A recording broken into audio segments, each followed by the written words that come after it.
Eu sempre fui um cara tímido, sempre fui um cara, aquele cara que vai numa festa, que vai num lugar e que fica no cantinho ali, não é o cara que puxa muito assunto. Eu, por natureza, tenho assim uma timidez que foi vencida dominada, né, ao longo do tempo por conta da minha confiança, dos meus resultados e da própria comunicação. Porque timidez não é uma coisa que você resolve, é uma coisa que você domina. Então, a timidez, ou ela te domina ou você domina a timidez. Sim. Então, a vendas é algo que você tem que se comunicar com os clientes e conversar e, de certa maneira, ter uma comunicação mais persuasiva, você trabalhar objeções, você ter argumentos rápidos para você chegar no teu objetivo da venda. Então, isso desenvolve a tua habilidade motora, né? Que a comunicação é um conjunto de habilidade motora e raciocínio e a conjugação das duas coisas. Sim. E venda te exige isso. Então, eu penso que vendendo, eu dei meus primeiros passos com comunicação. Depois eu também liderei times de vendas, formei executivos, dei aulas, palestras internas para os meus times, né? Que a gente tinha que formar pessoas. Em área de vendas você forma, né? Você forma um vendedor, você forma um supervisor de vendas, forma um gerente, um diretor regional. São diversas camadas de vendas que exigem de você uma gestão dessas pessoas. E essa gestão é feita via comunicação. Não é? Então, eu diria para você que esse processo me ajudou a desenvolver a minha comunicação. E como, a segunda pergunta, que foi a primeira, na realidade, como é que, a que ponto eu atribuo nossos resultados à comunicação? A comunicação é a ferramenta principal que você usa para liderar. Você lidera via comunicação. Você vai liderar pessoas, você vai liderar um time, você vai liderar... E liderar, basicamente, o que é? É conduzir aquela pessoa a performar. Liderar não é ser chefe, simplesmente.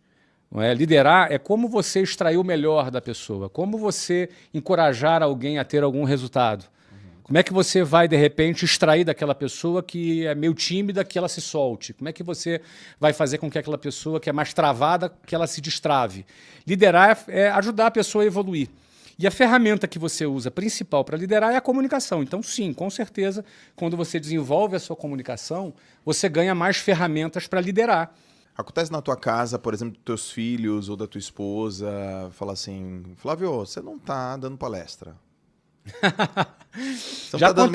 Já aconteceu, Joel. Você aprende com o tempo a dar palestra sem a pessoa perceber que está dando palestra, entendeu? É uma técnica mais avançada, entendeu? Quando você está começando, você dá a palestra e fica, pô, cara, para de palestra, meu filho. Você está pensando que isso aqui é a palestra? Sim. Aí quando você evolui, você dá sem parecer que entendeu? Cara, direto minha esposa fala, pô, isso aqui não é uma mentoria, eu não sou seus alunos. Entendi. Eu não sou... Você não tá numa live. Pô, cara, você é meu marido. E tipo... Depois eu te dou uns toques, então. Não, você me dá uns toques. Meus filhos ainda não têm a... Não percebe ainda, né? Ainda não percebem ainda, mas eu chego lá e falo, ó, moleque, é assim, tal, desse jeito. Por que eu pensei em ganhar um primeiro dinheiro? Porque eu tava ali namorando com a Luciana e queria ter alguma autonomia com a Luciana, sair, passear, comprar um presente, ou seja, tava naquela...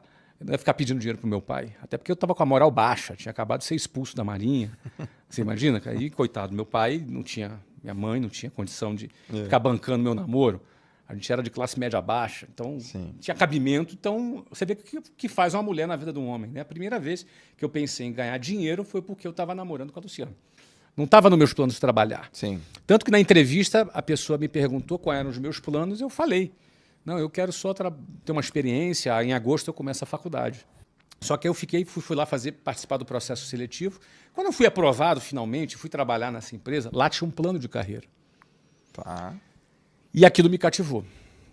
Porque eu estava apaixonado pela Luciana, eu tinha 19 já aí, Luciana tinha 15, ia fazer 16 em julho, isso era fevereiro de 91.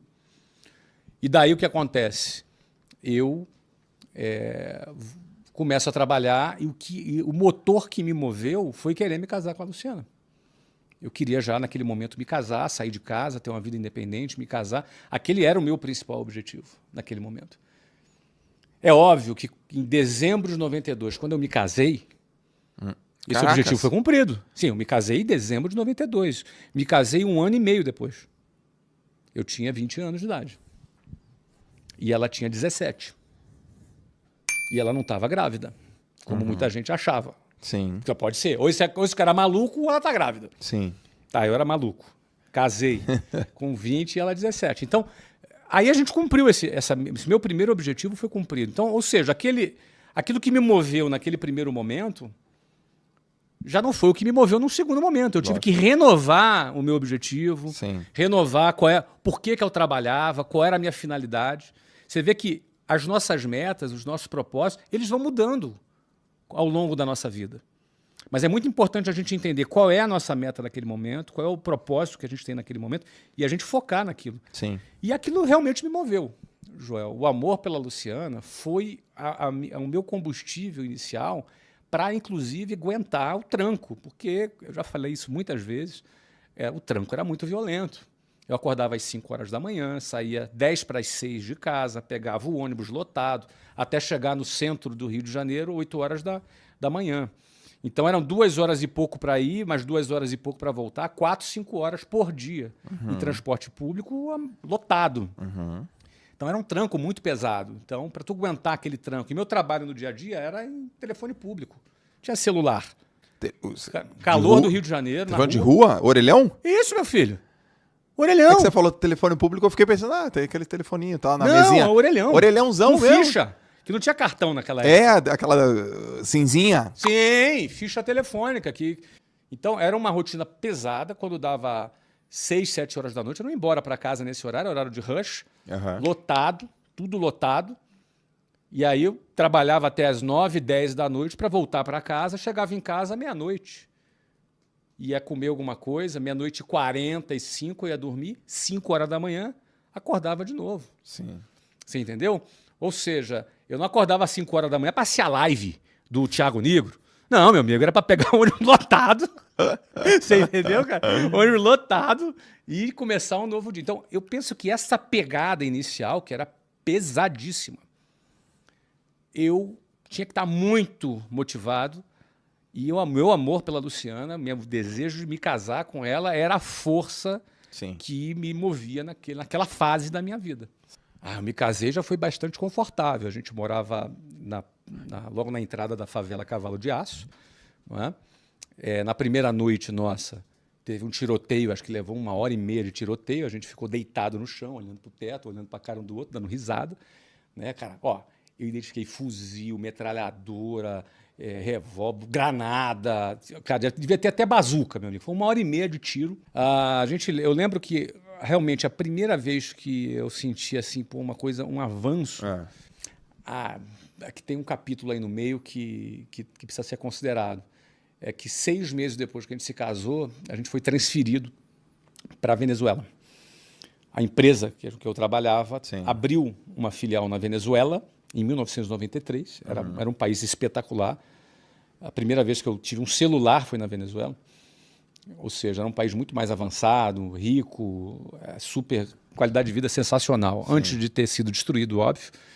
E a gente morou lá o ano de 93. Lá eu tive um conforto muito mais, porque como transferido, fiquei num apartamento bacana pela empresa, perto da empresa que a gente trabalhava. Então foi uma condição assim, em 93 teve essa condição. Mas em 94, quando eu voltei para o Brasil, eu voltei lá para o bairro, lá que a gente morava, fiquei lá alguns meses. Foi quando a gente alugou um apartamento em Botafogo. Ali a gente sentiu, ali pela nossa própria realidade, em 94. Mas era um apartamento de uns 38, 40 metros quadrados, né? Muito provavelmente menor do que o seu quarto, o apartamento inteiro. Não é? E ali foi maravilhoso para a gente. Maravilhoso, a gente aproveitou, era perto. A gente pegava o metrô, que em 5 minutos estava no centro do Rio. Foi uma qualidade de vida ali extraordinária. A gente foi muito feliz nesse apartamento, em Botafogo. Era do primeiro andar. Fazia um pouco de barulho, que os carros passavam ali em Botafogo. Quais são os critérios que você observa numa pessoa para fazer parte do teu time? Depende da área. Tá. Depende então, da fala uma área. Então, a gente pode pegar uma área de, sei lá, abrir mata, né? Desbravar. Uma área de cuidado. Perfeito. E uma área de analítica. Perfeito. Então, vamos dizer aqui, a área de vendas. Tá. Que desbrava a parte mais operacional de gestão de pessoas e a parte financeira. Perfeito. Não é? Bom, vamos começar com o time de vendas. não é? O que eu busco em pessoas que trabalham com vendas e que vai fazer parte do nosso time são pessoas que têm ambição.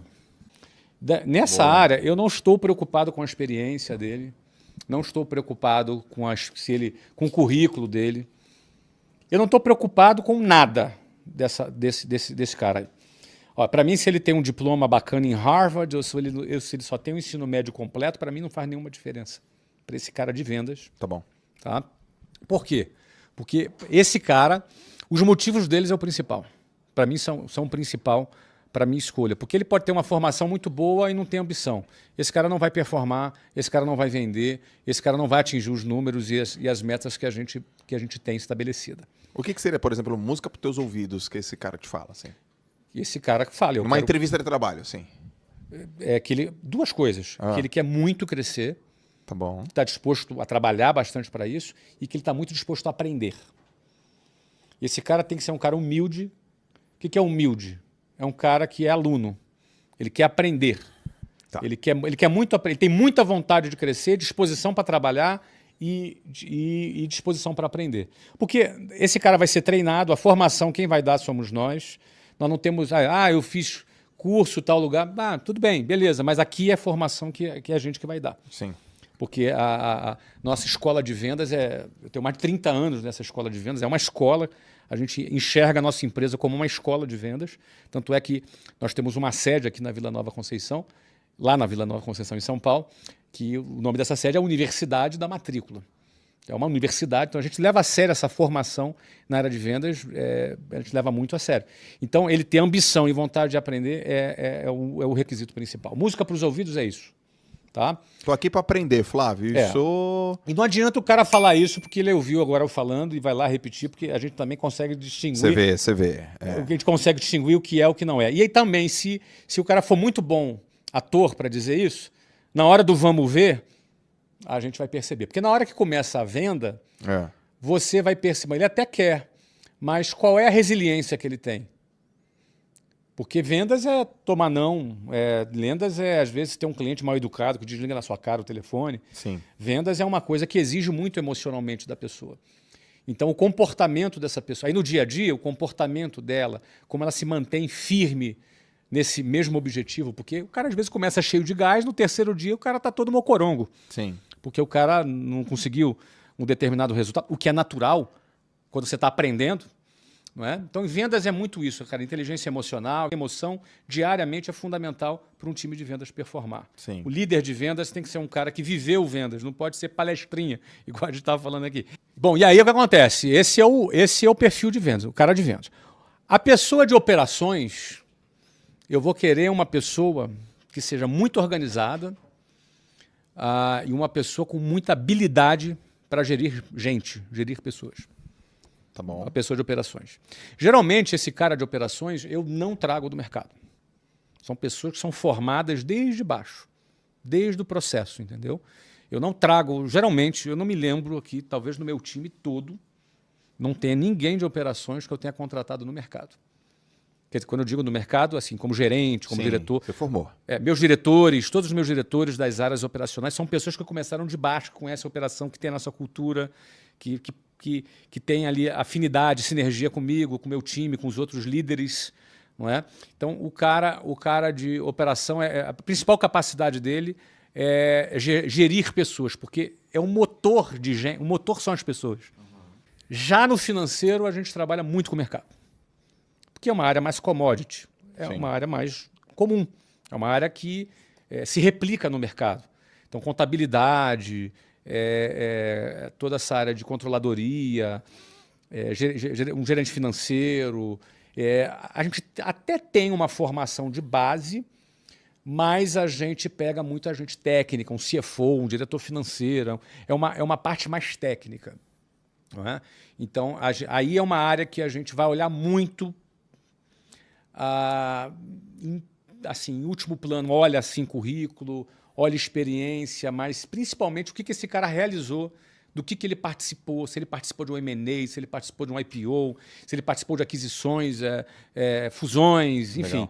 Não é? Qual é a experiência que ele teve, que aí ele pode agregar ali no nosso time. Né? Área de tecnologia, mesma coisa. Tecnologia, por exemplo, a gente olha o que o cara realizou. Porque às vezes o cara tem um diploma, mas não realizou.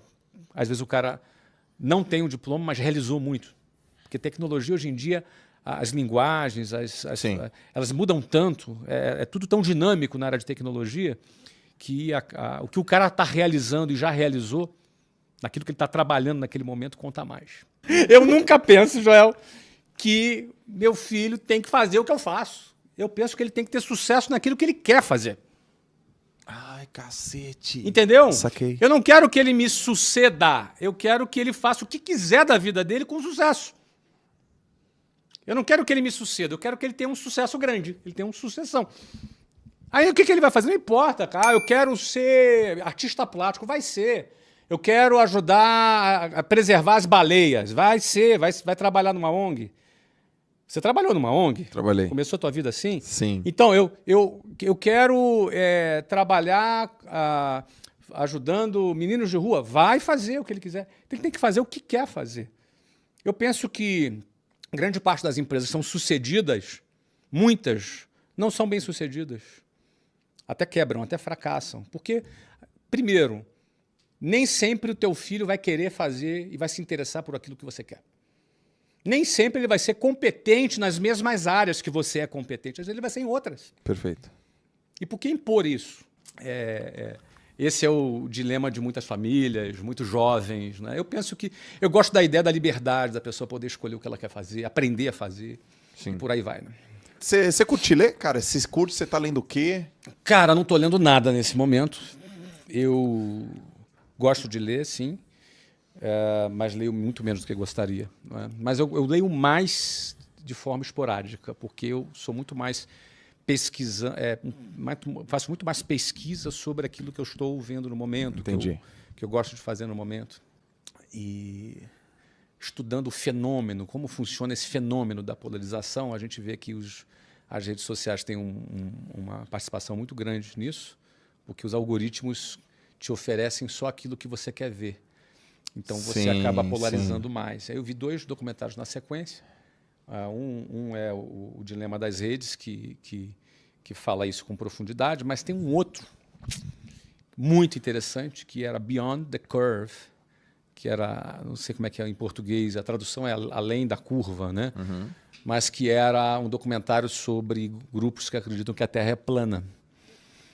E um documentário muito interessante porque ele mostra os bastidores de como é o processo de você acreditar em alguma coisa na internet, por mais idiota que ela seja. Uhum. Não é? Não que eu esteja dizendo que Terra plana é alguma coisa idiota, mas não que eu não esteja dizendo também. Certo. Não é? Mas, de qualquer forma... Eu acho que eu já vi esse documentário. Netflix? Não me lembro se foi Netflix. Talvez sim. É Beyond the Curve. Sensacional como é o processo, a experiência que foi feita no final, como ele termina. Mas como é esse processo? Esse processo me interessa muito, porque me interesso muito por como as massas elas se comportam, né? Como é esse processo de movimento de massa e como ele acontece, que é um fenômeno muito interessante. Então então vou te indicar um de fenômeno de massas. Qual? Caraca, velho, dos tiranos. Pega aí o nome. Como ser um tirano, como liderar como um tirano. Netflix. Bom, vou ver. Esse é só de movimento. Como se tornar um tirano. Bacana. É sobre como que os movimentos de massa eles ocorrem, só que na tirania, assim. Eu acho que isso tem muito a ensinar quem trabalha com marketing, com vendas. Porque o que acontece? É como o processo de decisão ocorre, como o processo de compreensão de uma ideia, por mais absurda que seja, ela ocorre, não é? Porque a gente vive esse mundo e, na minha opinião, não tem volta. Esse é o mundo que a gente vive, talvez até fique um pouco mais agravado, porque as pessoas estão tão carentes de acreditar em alguma coisa que estão dispostas a acreditar em qualquer coisa. Então, isso é um alerta para nós, para todos nós, aqui para mim, para você que está ouvindo, para todos nós, porque às vezes a gente acha que não está envolvido num processo de massa, mas às vezes está. Uhum. Então é muito interessante, eu gosto muito. Se você tivesse a oportunidade de mandar uma mensagem E essa mensagem vai ser traduzida para todo mundo no do planeta Terra inteiro. 7 bilhões de pessoas. Vai chegar. Outdoor, celular, na televisão, ali no LED que passa no campo de futebol do maior estádio do país, não sei do que. E lá embaixo vai estar escrito assim, cara, eu, Flávio Augusto, estou mandando isso aqui para você, cara. Que mensagem seria essa? Estabilidade não existe. Estabilidade não existe. Quando você entende que estabilidade não existe, você vai aproveitar cada segundo da vida que você está vivendo. Quando você entende que estabilidade não existe, você entende sobre a finitude da vida. Que você vai morrer. Ninguém escapa vivo daqui. Quando você entende isso, você vai estar muito mais próximo de entender a sua insignificância. Ok. E da sua necessidade de se conectar com algo mais que tenha mais significado. Você se afasta mais da futilidade, você se afasta mais da covardia, porque quem busca estabilidade, achando que ela existe, e ela não existe, pode estar perdendo uma oportunidade de conquistar mais da vida, de ser alguém melhor, simplesmente pelo medo do risco. Quando é um medo do risco inútil, porque se eu vou morrer, eu vou ter medo de quê, cara? Se eu vou morrer, qual é o meu medo? Do que eu vou ter medo? Por que as pessoas têm tanto medo? As pessoas estão tão travadas para tomarem decisões porque têm medo, porque não entendeu que estabilidade não existe. Estabilidade não existe é um conceito libertador. Uhum. Ele não é uma frase ameaçadora, é uma frase libertadora. Porque quando eu entendo que estabilidade não existe, o que eu vou temer? Percebe? Sim. Então eu acho que por trás dessa compreensão a gente se reconcilia com a nossa humanidade, com a nossa finitude e se conecta com algo maior que tenha muito mais significado e a gente tem chance de viver a nossa vida, os nossos últimos dias, porque nós estamos vivendo os nossos últimos dias. É contagem regressiva. A gente vai viver esses últimos dias sem medo, com liberdade, sem medo, sem covardia, solto, sem estar travado. Então eu penso que por trás de estabilidade não existe, tem aí uma gama de muitas coisas, que inclusive nos liberta do sistema, né? Que o sistema tenta nos convencer que a gente tem garantias. Uhum. Não é? O fundo de garantia para o tempo de serviço, que é recolhido dos funcionários, é aplicado num valor que é abaixo da inflação. Que garantia é essa, meu amigo? Você entendeu? É abaixo da inflação. Historicamente, nos últimos 10 anos, rendeu menos que a inflação. Que garantia é essa? Não é verdade? Então, por aí vai. Essa é a mensagem. Estabilidade não existe.